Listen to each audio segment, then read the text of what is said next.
as I have previously mentioned, that each of those ribs that have got a missing feature of the characteristic features of typical ribs, or an additional feature, is assigned as an atypical ribs. The atypical ribs are the first, the 10th, the 11th, and the 12th ribs. Okay, we'll start talking about the Ferrous Grip. As you can see here, the Ferrous Grip is the most curved, the broadest, the flattest, and the thickest of the series. It's composed of a head that projects upwards and backwards into a neck, and it has got a shaft. It looks like somewhat being reversed, so that instead of having superior and inferior borders as in typical ribs, as you can see here, this is the superior and the inferior borders. Now it has a superior and inferior surface, and instead of having an inner and outer surface, it possesses an internal and external borders. Okay.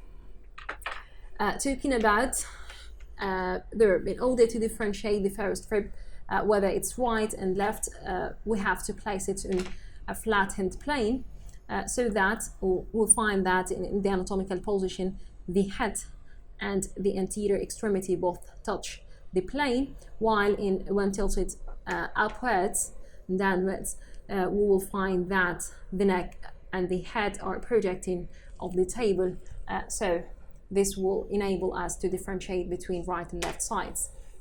Okay, so in the anatomical position, both the head and the anterior extremities touch the plane, so that this would be a right-sided Ferrous Grip. Talking about the head is small, and it is a single articular facet for articulation with the single facet on the side of the body of the first thoracic vertebra and near its upper border. Okay, the head then slopes backward and upward into a flattened neck that shows at its end a backward tubercle. The tubercle in the Ferrous Grip is the most superior, it is the highest, and it's the most posterior structure. Okay, and the neck, this tubercle represents the fused true tubercle of the rib and the angle of the shaft. Okay, it shows also a medial and lateral facets. The medial is smooth for the transverse process of the first thoracic vertebra, and the lateral one gives attachment for the first lateral costotransverse ligament. Okay, and we have got the shaft at the most lateral convexity of the shaft. Here, the superior surface shows a groove. This is known as the subclavian groove. As you can see, this is the subclavian groove, and this groove lodges the subclavian artery as well as the lower trunk of the brachial plexus below and behind the artery. Okay, just in front of this subclavian groove, the internal border of the bone shows a bony projection, a small spur. This is known as the scalene tubercle, that extends into a triangular ridge on the superior surface of the bone, and this scalene tubercle gives attachment to scalenus anterior muscle. Okay, in front of the scalene tubercle, there is another groove here in the bone, and this groove is for the subclavian vein. It's also known as the subclavian groove. Okay, the anterior extremity of the bone is also excavated into a shallow concavity that provides an articulation for the first costal cartilage. The superior surface behind the subclavian groove for the subclavian artery is quadrangular in outline, and this gives insertion for the scalenus medius muscle, while anteriorly here at the costochondral junction, the superior surface of the junction gives origin to the subclavius muscle. Now, talking about the 10th rib, this is the 10th rib. The 10th rib can be regarded as atypical except for its head, as it is a single facet.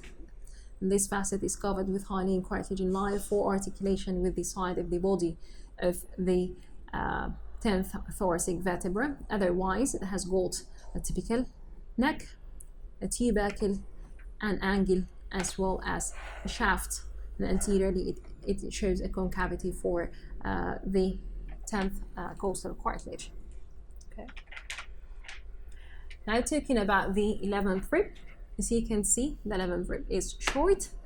It's composed of a small head.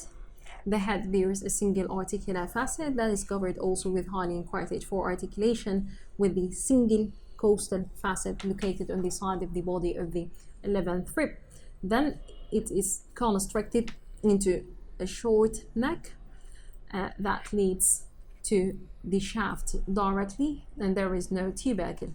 Okay, the shaft, as you can see here, is short. It has got a brown superior border and somewhat inferior sharp border that shows a costal groove. Okay, here this is the costal groove for the 11th rib, and anteriorly it provides articulation for the 11th costal cartilage. So it has got a head, a neck. There is no tubercle. There is a faint angle and a shallow costal groove. The 12th rib is similar to the 11th rib, except that its shaft is very short.